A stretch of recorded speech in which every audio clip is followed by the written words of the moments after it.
दोस्तों, हमारे देश में जब चुनाव होते हैं तो एक उत्सव जैसा माहौल होता है। हम इतने जोशो खरोश के साथ अपनी वोट डालने जाते हैं, अपने विधायक चुनते हैं ताकि वो ऐसे नियम बनाएं, ऐसे कानून बनाएं जिससे हमारा और हमारे बच्चों का जो भविष्य है वो उज्जवल हो सके।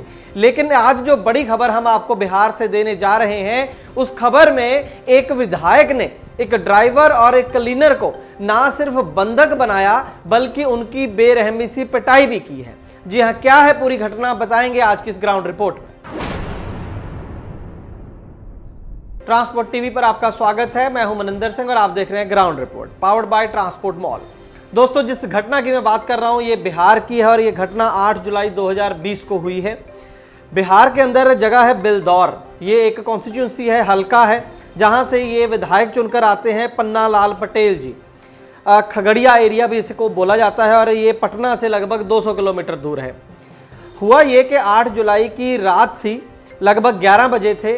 ट्रक आ रहा था हाईवे के ऊपर और एमएलए साहब की जो गाड़ी थी वो भी हाईवे के ऊपर चढ़ती है और इस ट्रक के साथ हल्की सी एक टक्कर हो जाती है।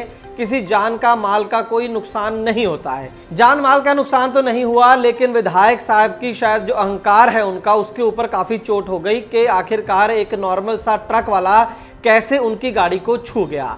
वहीं पर उसको रोका गया, जो उनके गाड़ी में सवार लोग थे वो उतरे और ड्राइवर और क्लीनर को गाड़ी में से उतारा गया। उनकी मार पिटाई की गई।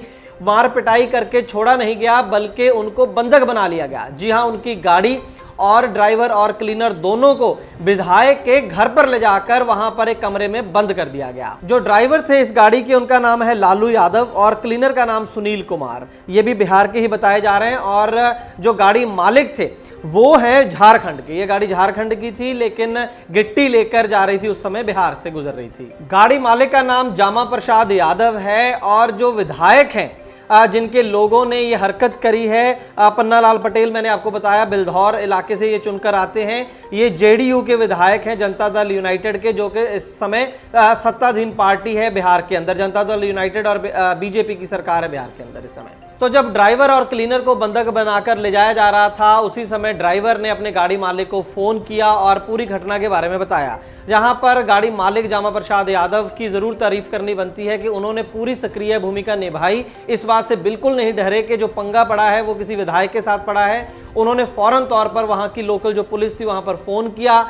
वो अलग बात है कि पुलिस वहां पर मौके पर पहुंची लेकिन उनको छुड़वाया नहीं और कोई भी कार्रवाई विधायक के खिलाफ वहां पर नहीं की। ये हमें भी पता है हमारी पुलिस जो है वो किस तरीके से काम करती है, खास करके बिहार जैसी स्टेट के अंदर। उसके बाद दूसरे दिन वहां पर जो गाड़ी मालिक थे वो पहुंचे और ड्राइवर और क्लीनर की फैमिली मेंबर्स भी साथ में पहुंचे और जो गाड़ी मालिक थे उन्होंने मीडिया में भी रिपोर्ट किया और पुलिस में भी अप्रोच की। तो पूरा दबाव जो बना सकते थे गाड़ी मालिक उन्होंने बनाया।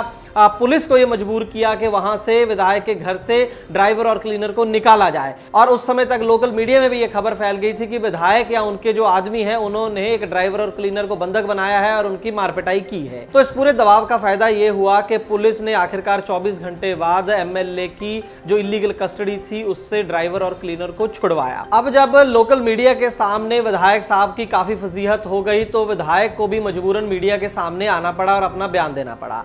लेकिन विधायक ने अपने बयान में ये कहा कि उस समय मैं गाड़ी में मौजूद नहीं था, मेरे कुछ लोग गाड़ी में मौजूद थे, उनका कोई जानकार बीमार था और उसे वो हॉस्पिटल से दिखाकर वापस आ रहे थे और इस ट्रक के साथ टक्कर हो गई। जब ये पूछा गया कि आपने इनको बंधक क्यों बनाया तो उनका जवाब ये था कि हमने उनको इसलिए पकड़ा ड्राइवर और क्लीनर को ताकि वो भाग ना जाएं। और इसके अलावा जो पिटाई वाली बात थी उससे पूरी तरह से मुकर गए विधायक साहब। उनका कहना था कि हमारे बंदों ने कोई भी पिटाई जो है ड्राइवर क्लीनर की नहीं की है। लेकिन दूसरी तरफ अगर ड्राइवर का बयान देखें तो उनका साफ ये इल्जाम है कि उस समय जब ये घटना हुई उनकी गाड़ी को रोका गया, बंधक बनाया गया, उस समय एमएलए पन्ना लाल पटेल खुद गाड़ी के अंदर मौजूद थे, उनके बॉडीगार्ड्स भी मौजूद थे और उनके सामने ही पूरी घटना को अंजाम दिया गया और उनकी सहमति से ही उनको बंधक बनाया गया। ये एक बहुत बड़ा इल्जाम है एमएलए के ऊपर। एक तरीके से अबडक्शन का केस बनता है, किडनैपिंग का केस ये बनता है। और दूसरी बड़ी बात है कि कोरोना काल चल रहा है और लॉकडाउन होता है रात को, तो उस समय एमएलए और उनके व्यक्ति सड़कों के ऊपर क्या कर रहे थे, शायद इसीलिए उन्होंने हॉस्पिटल का बहाना बनाया होगा। गाड़ी यहाँ से लेकर के गया हॉस्पिटल मरीज को लेकर जी, और उसको दिखा के वहाँ से आ रहा था। हम तो यही जी हम तो अपने ऑपरेशन बाईपास सर्जरी करवाए। जी जी तो हम तो यहाँ पर बैठे हुए, वो गाड़ी लेकर गया, वो मार के जो भागा ना उसको पकड़ा, जी जैसा आया यहाँ कहने के लिए सब आदमी, तब उधर से गाड़ी को और सब आदमी को लेके यहाँ आया। तो थाना आया, थाना कहा कि हम लोग को सबको छोड़ दीजिए, ये 2 ठोको रखिए, जब तक ये गाड़ी रिपेयरिंग नहीं कराता है तब तक इसको रखिए। इसके अलावा रही बात विधायक के उस बयान की कि उनके लोगों ने कोई मारपिटाई ड्राइवर और क्लीनर के साथ नहीं की है, तो आप तस्वीरों में साफ देख सकते हैं कि ड्राइवर के जो बॉडी है, ड्राइवर और क्लीनर के जो हालात हैं, वो खुद बयान कर रहे हैं कि किस तरीके से उनकी पिटाई की गई है। ड्राइवर का कहना है कि उसका हाथ भी टूट गया है इस मारपिटाई के अंदर। तो एक बहुत ही शर्मनाक घटना बिहार से सामने आई है। अक्सर हम ऐसी चीज़ें फिल्मों के अंदर देखते हैं कि खुद विधायक या मंत्री ही लोगों को किडनैप करते हैं, मारते हैं। वैसी ही घटना ये सबके सामने आई है। हमारा डायरेक्ट संपर्क कभी ड्राइवर के साथ नहीं हो सका है। एक तरफ हम हर दिन ये उम्मीद लगाए हैं सरकारों से कि वो ट्रांसपोर्ट सेक्टर के लिए कुछ अच्छा करेंगे, ताकि जो ट्रांसपोर्ट सेक्टर है वो मंदी के दौर से उबर सके, जो प्रॉब्लम्स हैं ड्राइवर्स को, गाड़ी मालिकों को, वो दूर हो सकें। लेकिन सरकार क्या होती है? सरकार विधायकों का ही एक समूह होता है, और जब विधायक ऐसे काम करते हो, इस तरीके से एक ड्राइवर और क्लीनर की इज्जत कितनी है उनकी आंखों में हमने देखा, तो कैसे ये लोग ऐसे कानून बना देंगे, ऐसी पॉलिसीज बना देंगे जिससे आपका कोई भला हो जाएगा।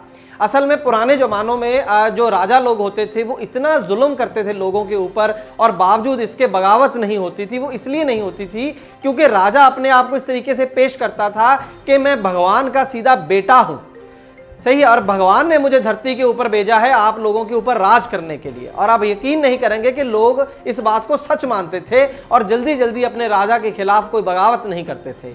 लेकिन ये जो विधायक लोग हैं, ये जो मंत्री लोग हैं आजकल के, ये उन राजाओं से भी आगे निकल चुके हैं। वो तो अपने आप को भगवान का बेटा बोलते थे, लेकिन ये लोग अपने आप को भगवान समझते हैं। इसी वजह से इतना अहंकार है इन लोगों के अंदर कि इस तरीके से एक गरीब इंसान को, चाहे वो ड्राइवर हो या कोई भी हो, अगर उस ड्राइवर की जगह कोई और भी होता तब भी इनका जो एटीट्यूड है वो ऐसा ही होता। ये तो बहुत शुक्र करना चाहिए ड्राइवर और क्लीनर की फैमिली को कि इन लोगों की जान बच गई है। हालांकि पुलिस ने केस दर्ज कर लिया है, हमारे पास एफआईआर की डिटेल नहीं पहुंची है, लेकिन हम 100% श्योर हैं कि एमएलए के ऊपर कोई कार्रवाई नहीं होगी, बावजूद इसके कि ड्राइवर ने सीधा सीधा यह बयान दिया है कि एमएलए उस समय गाड़ी के अंदर मौजूद था। हम इसलिए नाउम्मीद हैं क्योंकि हमें पता है कि किस तरीके से हमारे देश के अंदर कानून काम करता है, और अगर खास करके सत्ताधीश पार्टी का एमएलए हो तो उसके ऊपर कार्रवाई का सवाल ही पैदा नहीं होता, और वो भी एक ड्राइवर के कहने पर। अपनी राय कमेंट सेक्शन में जरूर दीजिएगा। अगर आपको ट्रांसपोर्ट टीवी का काम अच्छा लगता है तो फेसबुक, यूट्यूब और ट्विटर पर अपने इस चैनल को जरूर सपोर्ट करें। ट्रांसपोर्ट टीवी देखने के लिए बहुत बहुत शुक्रिया। ट्रांसपोर्ट टीवी को यूट्यूब पर अभी करें सब्सक्राइब और दबाएं बेल आइकन। फेसबुक पर लाइक करें हमारा पेज और ट्विटर पर भी करें फॉलो। ट्रांसपोर्ट टीवी, जानकारी लाभकारी।